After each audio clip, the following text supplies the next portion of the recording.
একটা মানচিত্র, ভারতের চারপাশে 4টা সীমান্ত, আর 4টাতেই এখন উত্তেজনা। পশ্চিমে পাকিস্তান, চিরশত্রু, যাদের সাথে মাত্র 1 বছর আগেও সরাসরি যুদ্ধ হয়েছে। উত্তরে চীন, সীমান্তে অবিশ্বাসের মেঘ এখনও কাটেনি। উত্তর পূর্বে নেপাল, যে দেশটা একসময় ভারতের সবচেয়ে কাছের বন্ধু ছিল, এখন বলছে আলোচনা করতে হলে তোমার প্রধানমন্ত্রী নিজে আসুক। আর পূর্বে বাংলাদেশ, যেখানে সীমান্তে চলছে পাল্টাপাল্টি পুশিন, নতুন ঘাঁটি নির্মাণ, যুদ্ধ বিমানের মহড়া। 4টা সীমান্তে 4টা আলাদা সংকট, কিন্তু একটা মিল, সবগুলোতেই ভারতের প্রভাব কমছে। আর ভেতরে ভারতের নিজস্ব রাজনীতিতে চলছে নতুন বিতর্ক। আজকের ভিডিওতে আমরা দেখব ভারত সরকার এই 4মুখী চাপ কিভাবে সামলাচ্ছে, কোথায় ভুল হচ্ছে, আর এই পরিস্থিতি দক্ষিণ এশিয়ার ভূ রাজনীতিকে কোন দিকে নিয়ে যাচ্ছে। তো চলুন শুরু করা যাক। প্রথমে পশ্চিম সীমান্তে চোখ রাখা যাক। চ্যাথাম হাউজের জানুয়ারি 2026-এর বিশ্লেষণ বলছে 2025 সালের মে মাসে ভারত পাকিস্তানের মধ্যে 4 দিনের সরাসরি সামরিক সংঘাত হয়েছিল। তারপর থেকে দুই দেশের সম্পর্ক স্থায়ীভাবে আবারও অস্থির হয়ে পড়েছে। যদিও উভয় পক্ষ পারমাণবিক অস্ত্রের ভয়ে এবং বহিস্থ চাপে কিছুটা সংযম দেখাচ্ছে, তবুও নভেম্বরে দিল্লি ও ইসলামাবাদে সন্ত্রাসী হামলা হয়েছিল, যেগুলো সামরিক প্রতিক্রিয়ার জন্ম দেয়নি। কিন্তু চ্যাথাম হাউজের বিশ্লেষক সতর্ক করেছেন, দুই দেশই অতি জাতীয়তাবাদী বক্তব্য এবং অরাষ্ট্রীয় সশস্ত্র গোষ্ঠীর অননুমেয়তার কারণে দুর্ঘটনাজনিত উত্তেজনা বৃদ্ধির ঝুঁকি 2026 সালেও বেশি থাকবে। আরও বড় সমস্যা, পাকিস্তান এখন ইরান আমেরিকা যুদ্ধবিরতির মধ্যস্থতাকারী হিসেবে বৈশ্বিক মর্যাদা পাচ্ছে। আমেরিকার সাথে পাকিস্তানের সম্পর্ক উন্নত হচ্ছে। এই পরিস্থিতি ভারতের জন্য নতুন কূটনৈতিক চাপ তৈরি করছে। এবার উত্তরে চীন সীমান্তে আসা যাক। দ্য ডিপ্লোম্যাটের জানুয়ারি 2026-এর বিশ্লেষণ একটা জটিল চিত্র তুলে ধরেছে। 2024 সালে কাজানে মোদি শি বৈঠকের পর থেকে দুই দেশের সম্পর্কে কিছুটা গলন দেখা গেছে। সীমান্তে বিরোধ মেটানো নতুন প্রক্রিয়া তৈরি হয়েছে, কিন্তু এই গলনের আসল পরীক্ষা হয়েছিল 2025 সালের মে মাসে, যখন ভারত পাকিস্তান সংঘাতে চীন প্রকাশ্যে পাকিস্তানকে সামরিক, গোয়েন্দা ও রাজনৈতিক সমর্থন দিয়েছিল।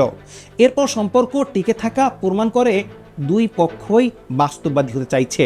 ন্যাশনাল ব্যুরো অফ এশিয়ান রিসার্চের এপ্রিল 2026-এর বিশ্লেষণে আরও স্পষ্ট বলা হয়েছে, ভারতীয় রাজনৈতিক নেতারা বিরোধী দলে থাকাকালে চীনকে অভিযুক্ত করেন ভারতীয় ভূখণ্ড দখলের, পাকিস্তানের সাথে জোট বাঁধার এবং নেপাল, শ্রীলঙ্কা, বাংলাদেশের মতো ছোট প্রতিবেশীদের সাথে সম্পর্ক গড়ে ভারতকে ঘিরে ফেলার।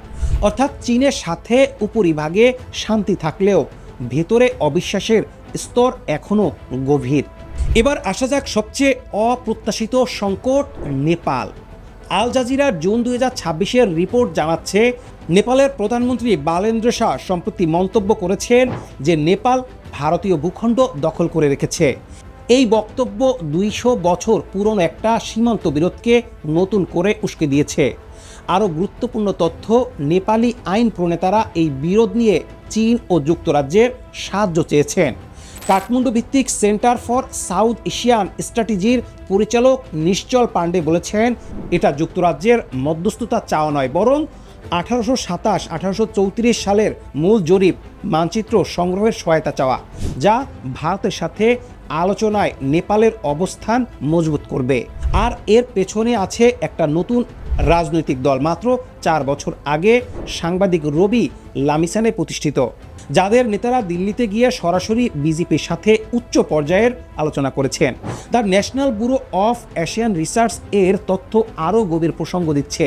2015 সালে নেপালের উপর ভারতের অনানুষ্ঠানিক অবরোধের ফলে কাঠমান্ডু কূটনৈতিক মহলে যে অবিশ্বাস তৈরি হয়েছিল, চীন সেই সুযোগ নিয়ে দ্রুত নেপালকে পেট্রোল সরবরাহ করে নিজের প্রভাব বাড়িয়েছিল। সেই ক্ষত এখনও শুকায়নি। এবার সবচেয়ে স্পর্শকাতর সীমান্তে বাংলাদেশ। দ্য ট্রিবিউনের জুন 2026-এর রিপোর্ট জানাচ্ছে বিএসএফ ও বিজিবির মধ্যে 57তম মহাপরিচালক পর্যায়ের সীমান্ত সম্মেলনে অবৈধ পুশ ইন ইস্যু প্রাধান্য পেয়েছে, কিন্তু মাঠ পর্যায়ের চিত্র আরও জটিল। আসাম ট্রিবিউনের জুনের রিপোর্ট জানাচ্ছে বাংলাদেশের নির্বাচন ও পশ্চিমবঙ্গের রাজনৈতিক পরিস্থিতির পর বিজিবি স্থানীয় জনগণের সমর্থনে বিএসএফের পুশ ইন অভিযানের সময় ক্রমশ প্রতিরোধমূলক অবস্থান নিচ্ছে।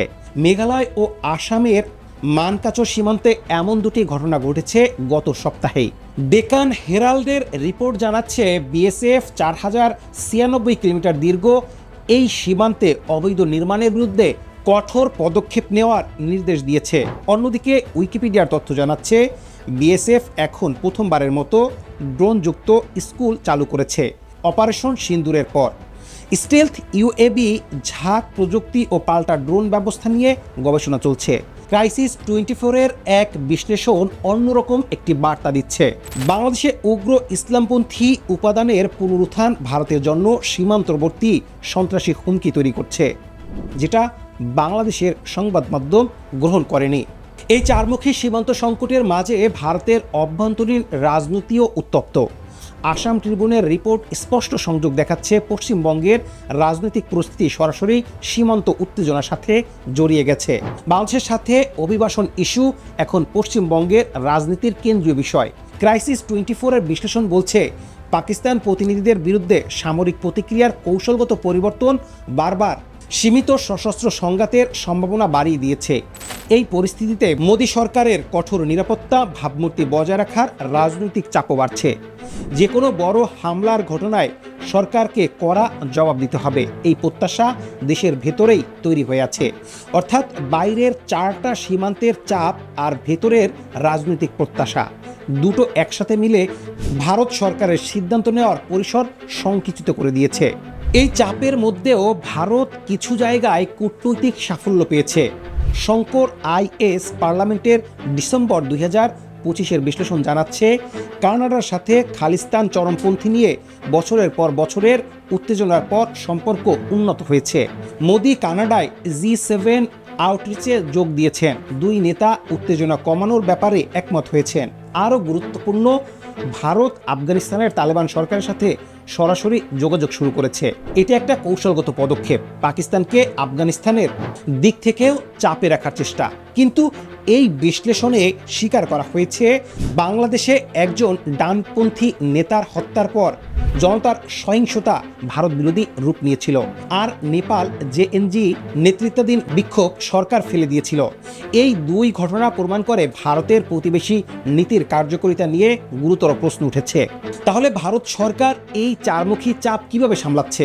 3টা বড় প্রশ্ন সামনে এসেছে। প্রথমত, পাকিস্তান ও চীনের সাথে একই সময়ে উত্তেজনা চালিয়ে যাওয়া কৌশলগতভাবে কতটা টেকসই? ঐতিহাসিকভাবে দুই ফ্রন্টে যুদ্ধ যে কোনো দেশের জন্য সবচেয়ে বিপজ্জনক পরিস্থিতি। দ্বিতীয়ত, নেপাল ও বাংলাদেশের মতো ছোট প্রতিবেশীদের সাথে সম্পর্ক পুনর্গঠন না করলে এই দুই দেশ আরও বেশি চীনের দিকে ঝুঁকে যাবে।